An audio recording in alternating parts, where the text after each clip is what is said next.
Неге менің энергиям жоқ? Космоэнергетиканың әрбір частотасы энергоинформационный частоталар. Күйеуім неге мына нәрсені істемейді деп сіз ойладыңыз ба? Болды. Адамда энергия болмаған кезде ауруға бейім болады. Адамның табиғи энергиясы қалыпқа келмейінше сананың дамуы ол өте қиын дүние. Басыңызда сұрақ көп, бірақ жауап жоқ.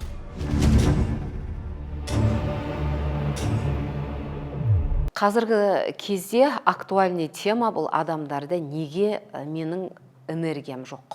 Адамдардың көбісі осылай басылады. Негізі адамда энергия болмаған кезде ауруға бейім болады.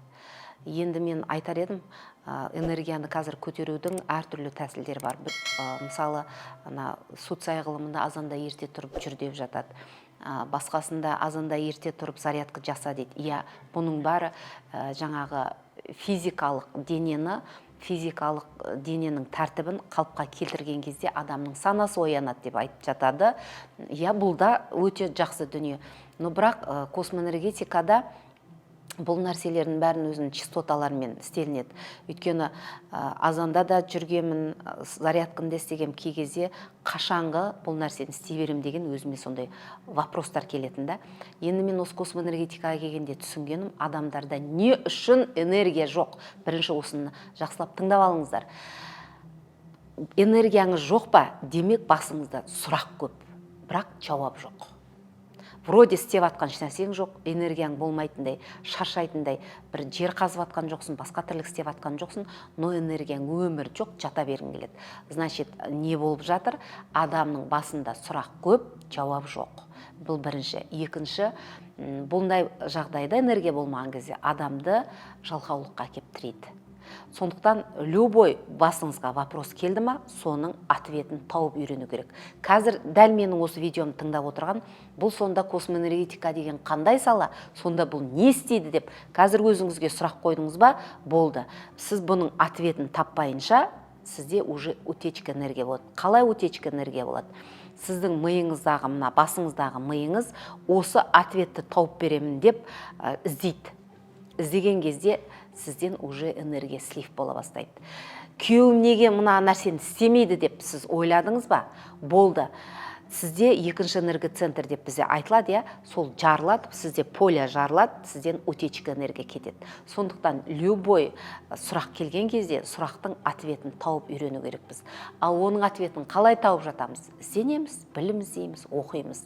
Сондықтан дәл қазіргі мына 2000 жылдан бері қарай Петровтың өзі айтады, карма деген дүние жоқ дейді. Өйткені бүгін бір нәрсені бүлдірдің, ертең жауап бересің дейді. Сол бүгін сен қандай сұрақ қойдың, ертең соның ответін таппасаңыз, сізде сразу утечка энергия болады. Осыны естен шығармаңыз деп айтқым келеді. Ал космоэнергетика саласы адамның энергиясын қалай көтереді? Космоэнергетиканың обучениесіне келген кезде сіздер уже бүкіл сұраққа жауапты сол жерде аласыздар, біріншіден. Екіншіден, космоэнергетиканың әрбір частотасы энергоинформационный частоталар.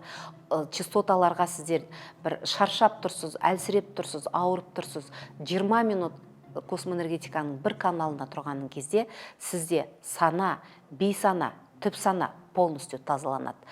Басымыздағы артық керек емес информацияның барлығын космоэнергетиканың частотасы алып тастайды да тазалап. Сіздің мына 7 энергоцентр деп біз айтып жатамыз ғой.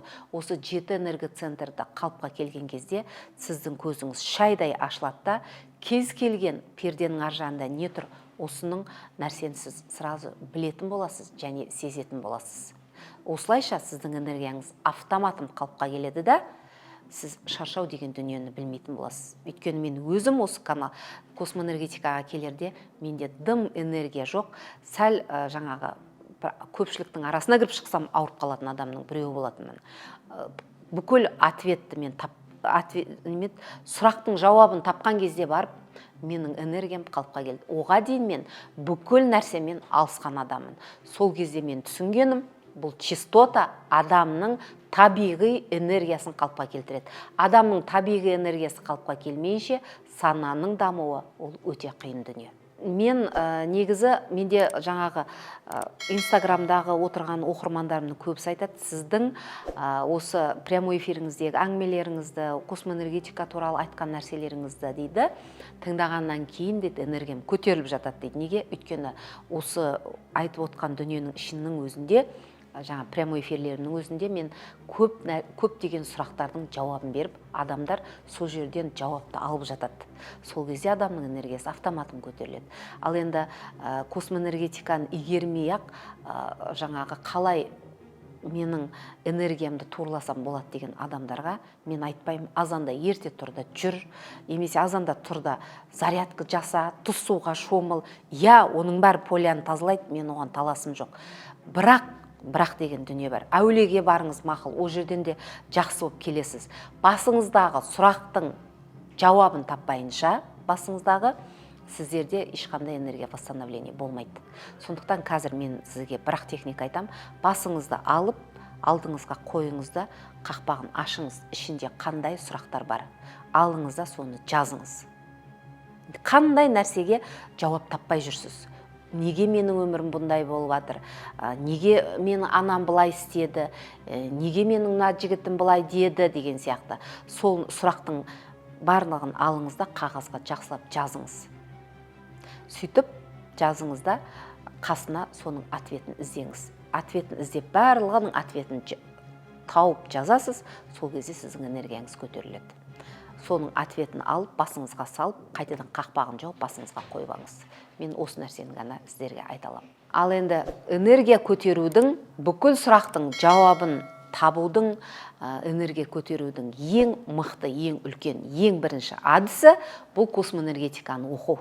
Космоэнергетиканы оқисыздар, осы каналдарды игересіздер, содан кейін мықты психолог болсаңыз болады, психосомат болсаңыз болады, кез келген мамандыққа өтіп кетсеңіздер болады. Өйткені бүкіл сұрақтың жауабын осы космоэнергетика ғылымы ғана сізге толығымен 100 емес 1000% бере алады деп мен сенімді түрде сіздерге айта аламын.